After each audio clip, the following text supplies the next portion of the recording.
Well, Australians may soon be drinking recycled wastewater after a federal review of water policy recommended that all options be on the table to fix water shortages.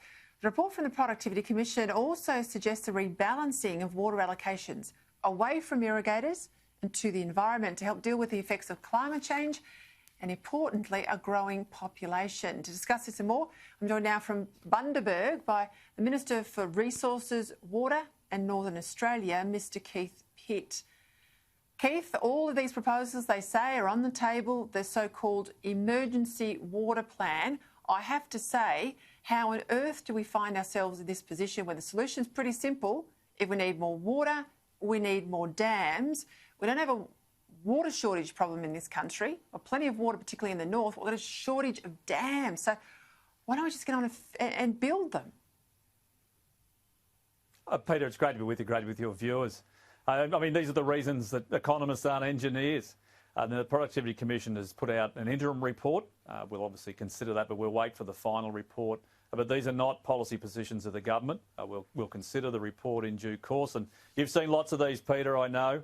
We'll work our way through that process. But you're bang on the money. If you want more resilience, then you need more water infrastructure. That means more dams, larger dams and better connectivity. That's what we've been trying to do now for some years. But unfortunately, state governments like Queensland and Victoria in particular just aren't interested. In fact, in Queensland, they're busy knocking down the dam wall of our most recently constructed dam here at Paradise. Yeah, you had an engineering background before you got into politics. You're one of the few that have actually done something before you turned up in Canberra. I know you're really practical. We banned the use of recycled water to drink in Victoria and in New South Wales, and only in exceptional circumstances, I'm told, can you use it in Queensland.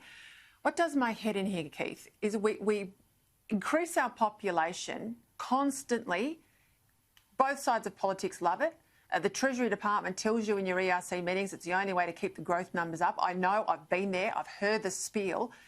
I don't want to drink bloody recycled water. I don't think anyone wants to drink recycled water. So why don't we have the gumption to build dams? Peter, I very clearly remember the debate in Toowoomba at the time where water was desperately short. There was a proposal to use recycled water and I think someone labelled it Poo-Woomba and that was the end of it. It just didn't go forward. Now, this is a big country. There's the opportunity for a lot of infrastructure to be built.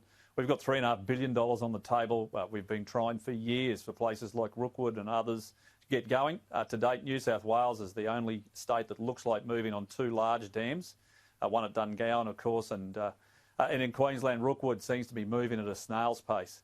But as I've said, I mean, Premier Palaszczuk is determined to knock down our newest dam at Paradise Dam. It has now got 130,000 megalitres of storage less, and it's now forecast to run out of water for our farmers before the end of the year. I know, I won't labour the point, but I was there when the Coalition was elected in 2013 and the National Party led the charge with a policy that was adopted as Coalition policy, a policy to build 200 new dams in Australia. How many have we built? Oh, well, I'd be happy to get 2, 3 or 4 at the moment. Peter, you know the constitutional issues here. We have New South Wales on board for 2 large, well, one upgrade. And in Queensland, we are looking at Hells Gate and Urannah and elsewhere, but the state is moving at a treacle pace. I just think that's unacceptable. And we know this is a challenge moving forward. We just need to get this done. Yeah, and I wonder if we're ever brave enough to say to the states who want to keep increasing their populations because it drives up, you know, tax revenues and housing prices and all the things where the states make money. We say to them, you can't have more in your population until you build the facilities that a larger population needs. That's one of the big issues. I want to move now, if I can, to this Beijing ban on Australian coal. We know it's been a big deal. It's been a lot of part of the trade debate across agriculture, horticulture, the whole lot. We're hearing now, of course, that Chinese coal prices are surging. This is their domestic supply, and they've got shortages. They've had their sort of coldest period in northern China in almost 40 years. Given our coal accounts for about 60% of their energy generation, can you use this as a way back in, Keith Pitt, to put Australian coal back on the table? Peter, it's an unusual position for one of our buyers, our purchasing countries, to intentionally drive up the price. That's highly unusual. Most places are looking for Australian coal because we can produce it very efficiently, we're effective into the market, we've got good logistics and we're incredibly reliable.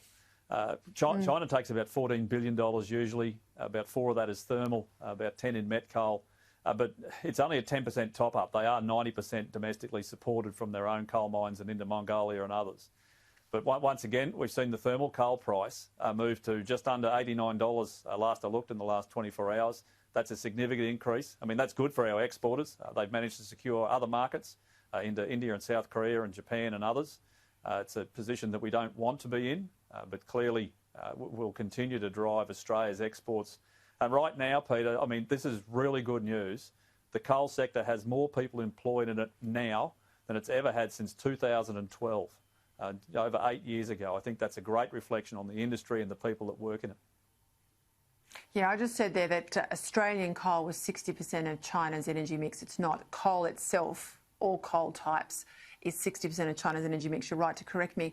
But if we've got all of these people in good coal jobs in Australia, what on earth is that goose in WA leading the Liberal Party doing then to say he's going to ban coal if he gets elected? I think this will be the nail in his coffin.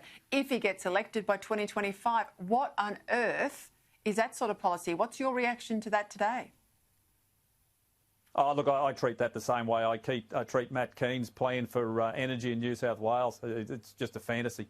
A lot of WA, of course, is gas generation, and that is the majority fuel for them.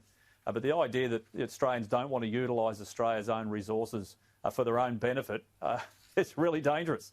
I think it's a strange thing. They're obviously under pressure in Western Australia with an election coming up in the COVID period. We saw what happened to my party here in Queensland in the last state election not that long ago, Peter. We expect WA may well go down the same path, but we shouldn't give away the things we stand up for. We shouldn't give away our own values and our beliefs. We should stand by them, and people expect us to be solid. They want to know that we're still standing in the same place on a Monday morning as where we were on Friday afternoon, and that's something I've always tried to do.